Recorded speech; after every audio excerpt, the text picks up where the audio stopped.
First of all எல்லாருக்கும் வணக்கம். என் பேர் சரண்யா தேவி. என்னோடய ஊர் வந்து இங்கே தான் பக்கத்தில் திருச்செந்தூரில் நாலுமலை கிணறுன்னு ஒரு ஊர். இது என்னோடய 2வது வெற்றி. அதுக்கே நான் கடவுளுக்கு ஃபஸ்ட்டு ரொம்ப சொன்னேன். ஏன்னா போன வாட்டி கடவுளை தான் ஃபஸ்ட்டு சொல்லணும்னு நினச்சிட்டு வந்தேன். ஆனால் அவங்கள சொல்ல மறந்துட்டேன். அவங்க கோச்சிக்கூடாதுல்ல, அதனால் நான் கடவுளை ஃபஸ்ட்டு சொல்லிக்கிறேன். ரொம்ப நன்றி. அப்புறம் இது எப்படி ஸ்டார்ட் ஆச்சுங்கிறத முன்னாடியே சொன்னேன். ஃபஸ்ட்டு காலேஜில் தான் நாங்கள் காம்படிட்டிவ் எக்ஸாம் போகலாம் அப்படின்ட்டு தான் இறங்கினோம். இங்கே என் ஃப்ரெண்ட்ஸு நிறையா பேர் சேர்ந்து தான் நாங்கள் மொத்தமாக வந்து சேர்ந்தோம். அவங்களில் ஃபஸ்ட்டு நான் வந்திருக்கேன். ஆனால் இதுக்கு ரொம்ப சப்போர்ட்டிவாக இருந்தது அவங்க மட்டும்தான். நான் இந்தளவுக்கு இங்கே வந்து 2வது எக்ஸாம் கிளியர் ஆகிருக்குன்னா அதுக்கு அவங்க தான் காரணம். ஐபிபிஎஸ் பிஓவில் கிடச்சிரும் அப்படின்ட்டு நாங்கள் ரொம்ப நம்பினோம். ஆனால் அங்கே கொஞ்சம் மிஸ் ஆயிடுச்சு. பரவாயில்ல, முடிஞ்சால் நெக்ஸ்ட் டைம் பார்க்கலாம் அப்படின்னு வச்சுருக்கேன். அவங்களுக்கு ஃபஸ்ட்டு ரொம்ப தேங்க்ஸ். அதுதான் ஃபஸ்ட்டு.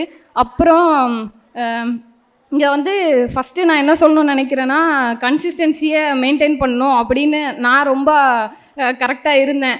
ஏன்னா ஒரு நாள் டெஸ்ட்டு போடாமல் விட்டேன். ஏன்னா போன டைம் ஒரு மே மந்தில் எங்கள் ஊர் திருவிழாவுக்கு ஒரு 5 days கேப் ஆயிடுச்சு. அப்போது அந்த லீவில் வந்து விட்ட அந்த இதை என்னால் திருப்பி பிடிக்க முடியல. ரொம்ப மார்க் ரொம்ப லோவாச்சு. குவான்ஸ் தான் நான் நல்லா பண்ணுவேன், ஆனால் அங்கேயே ரொம்ப லோவாச்சு. அப்போ தான் நான் நினச்சேன், டெய்லி டெஸ்ட்டு போடலன்னா ப்ராக்டிஸ் இல்லைன்னா கண்டிப்பாக முடியாது அப்படின்னு அங்கே தெரிஞ்சுது. அதே மாதிரி இங்கேயும் கிளாஸில் எல்லோரும் சொல்கிற ஒரு விஷயம், கன்சிஸ்டன்சியை மெயின்டைன் பண்ணுங்கள் அப்படி தான் சொல்லுவாங்க. அதான் நானும் எல்லாருக்கும் ஃபஸ்ட்டு சொல்கிறேன், டெய்லி டெஸ்ட்டு போடுங்க. 1 மார்க் வந்தாலும் பரவாயில்ல, மைனஸ் மார்க் வந்தாலும் பரவாயில்ல. நம்ம வந்து எந்த அளவுக்கு முக்கியமாக ப்ராக்டிஸ் பண்ணுறோங்கிறதுல தான் இது இருக்குது. அப்புறம் நமக்கு எந்த சப்ஜெக்ட் வரல அப்படின்ட்டு நம்ம நினைக்கிறத விட்டுட்டு இருக்கிற சப்ஜெக்டை இன்னும் எப்படி ஸ்ட்ராங் ஆக்கலாம் அப்படின்னும் நம்ம கான்சன்ட்ரேட் பண்ணணும். நம்மளோட பெரிய சப்ஜெக்ட் வந்து இப்போது நான் குவான்ஸ்ன்னு சொல்கிறேன், ஆனால் எனக்கு இங்கிலீஷ் அந்தளவுக்கு வராது. நம்ம வந்து குவான்ஸ்லேயும் கான்சன்ட்ரேட் பண்ணணும், இங்கிலீஷு ரீசனிங்னு எல்லாத்துலேயுமே ஈக்குவலாக கான்சன்ட்ரேட் பண்ணால் மட்டும்தான் நம்மளால் ஒரு ஸ்டேஜை பிடிக்க முடியும். கண்டிப்பாக இது ஸ்ட்ராங்கு தானே, இதை பார்த்துக்கலாம் அப்படின்லாம் எதுவும் விட்டுறாதீங்க. அது செகண்டு. அப்புறம் இங்கே எனக்கு ரொம்ப ப்ளஸ்ஸாக இருந்த ஒரு விஷயத்த போன டைம் நான் சொல்ல மறந்துட்டேன். அது வந்து இங்கே இருக்கிற லேபு தான். என்கிட்ட லேப்டாப் கிடையாது, வீட்டில் வந்து வாங்கி தரேன்னு சொல்லிட்டே இருந்தாங்க. நான் வந்து இல்லை அதெல்லாம் எனக்கு வேண்டாம், இங்கே எனக்கு லேப் இருக்குது அப்படின்னு நான் சொல்லுவேன். அந்த லேபுக்கு தான் நான் ஃபஸ்ட்டு ரொம்ப தேங்க்ஸ் சொல்கிறேன். அந்த 10 மணிக்கு கிளாஸ் விடுறாங்கன்னா சாப்பிட்றதுக்காக நான் யோசிக்க மாட்டேன். ஐயோ சீக்கிரமாக விட்டால் போய் லேபை பிடிக்கணுமே, 10:30க்குள்ளே போகலன்னா கிடைக்காதே, அடுத்து 11:30 வரைக்கும் வெயிட் பண்ணணுமே அப்படின்னு சொல்லிட்டு ரொம்ப வேகமாக நான் என் ஃப்ரெண்ட்ஸ் எல்லோரும் வருவோம். அந்த லேபை ரெடி பண்ணி தந்ததுக்காக இந்த இன்ஸ்டியூட்டுக்கும் சாருக்கும் ரொம்ப தேங்க்ஸ் சொல்கிறேன். அது இருந்ததுனால தான் அது எப்படின்னா, நம்மக்கிட்ட லேப்டாப்பே இருந்தாலும் அந்த ஒரு என்விரான்மெண்ட்டை நம்மளால் க்ரியேட் பண்ண முடியாது. அந்த ஒரு லேபில் போய் போடும்போது தான் ரியலாக ஒரு டெஸ்ட்டு போடுற மாதிரியே எனக்கு ஒரு ஃபீலாக இருக்கும். நம்ம இன்ஸ்டியூட்டில் நிறைய பேர் அதை யூஸ் பண்ணலன்னா யூஸ் பண்ணிக்கோங்க, அது ரொம்ப யூஸ்ஃபுல்லாக இருக்கும். அப்புறம் இங்கே வந்து வேறு யாருக்கு ரொம்ப தேங்க்ஸ் சொல்லணுன்னா, ராஜா சாருக்கு தான். திரும்பவும் ஸ்டார்டிங்கில் கிளாஸ் பேட்ச்லேருந்து இப்போது டெஸ்ட்டு பேட்ச் முடிகிற வரைக்குமே ரொம்ப ரொம்ப சப்போர்ட்டிவாக இருப்பாங்க. நம்ம எந்த இடத்துல டவுன் ஆகிறோன்னு சாருக்கே ரொம்ப தெரிஞ்சு அடுத்த நாள் அதை வந்து பேசுவாங்க. அதுதான் எனக்கு சார்கிட்ட ரொம்ப ரொம்ப பிடிச்ச ஒரு விஷயம். அது நான் இல்லை, எல்லாருமே அந்த இடத்துல டவுன் ஆகிருப்பாங்கன்னு தெரிஞ்சு வந்து பேசுவாங்களா, இல்லை கடவுளே இறங்கி வந்து சொல்லுவாங்களான்னு எனக்கு தெரில. ஆனால் சார் அடுத்த நாள் வந்து அதை பற்றி பேசுவாங்க. அந்த மாதிரி மோட்டிவேட் பண்ணுறதை மட்டும் விட்டுறாதீங்க சார், அது எப்போவுமே எல்லாருக்கும் ரொம்ப யூஸ்ஃபுல்லாக இருக்கும். இப்போ கூட என் ஃப்ரெண்ட்ஸ் எல்லாம் சொன்னாங்க, சார் வந்து இப்போவும் சொல்லிட்டு தான் இருக்காங்க, நெக்ஸ்ட் அச்சீவர் நம்ம தான், நம்ம பிடிச்சிடலாம், இப்போது உங்கள் ஃப்ரெண்ட்ஸ் எல்லோரும் போயிட்டாங்கன்னா நெக்ஸ்ட் வந்து பிடிச்சிடலான்னு சார் சொல்லிட்டு தான் இருக்காங்க அப்படி சொல்லுவாங்க. அந்த மாதிரி ஒரு மோட்டிவேஷனை மட்டும்தான் நாங்கள் சார்கிட்ட ரொம்ப எக்ஸ்பெக்ட் பண்ணுறது. அதை இன்னுமே சார் கொடுத்துட்டு தான் இருக்கார். அதுக்காக ரொம்ப தேங்க்ஸ் சார். அப்புறம் எனக்கு கிளாஸ் எடுத்த எல்லா ஸ்டாஃப்ஸுக்கும் ரொம்ப தேங்க்ஸு.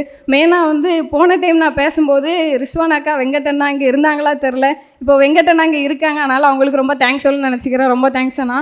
அப்புறம் ரிஸ்வான் அக்கா இப்போ இல்லை, இருந்தாலும் ரொம்ப தேங்க்ஸ் அக்கா. அவங்களால தான் வந்து ஒரு பசில் எப்படி சால்வ் பண்ணுறது எல்லாமே எனக்கு ரொம்ப நல்லா தெரிய ஆரம்பிச்சிச்சு. அப்புறம் வேறு யாருன்னா ஃபேமிலி தான். இப்போ வந்து போன டைம் எங்கள் அப்பா வந்திருந்தார். இந்த டைம் அவருக்கு வேலை இருக்கிறனால அவரால் வர முடியல. ஆனால் போன டைம் எங்கள் அண்ணன் வரணும்னு நான் ரொம்ப எதிர்பார்த்தேன். இன்றைக்கி அவன் வந்திருக்கான், அதுக்காக ரொம்ப தேங்க்ஸ். ஏன்னா அவன் வந்து சென்னையில் ஒர்க் பண்ணிகிட்ருக்கான். நான் கேட்டேன், ஆனால் அவனால் அப்போ வர முடியல. ஏப்ரல் மந்த்து தான் வர முடியும் அந்த மாதிரி சொன்னான். ஆனால் இந்த டைமு ஏதோ தெரில, கடவுளாக பார்த்து கொடுத்த வாய்ப்பு மாதிரி அவனே இங்கே வந்துட்டான். அதனால எனக்கு ரொம்ப சந்தோஷம். அப்புறம் அவனும் ரொம்ப சப்போர்ட்டிவ். இன்டர்வியூக்கெலாம் போகும்போது கூடவே இருந்து அவ்வளோ கேரிங். அவன் எக்ஸ்ப்ரெஸ் பண்ண மாட்டாங்க, வீட்டில் யாருமே பெருசாக அவங்க அன்பெல்லாம் எனக்கு எக்ஸ்ப்ரெஸ் பண்ண மாட்டாங்க, செல்லம் தங்க அந்த மாதிரி எதுவும் சொல்லிக்கவும் மாட்டாங்க.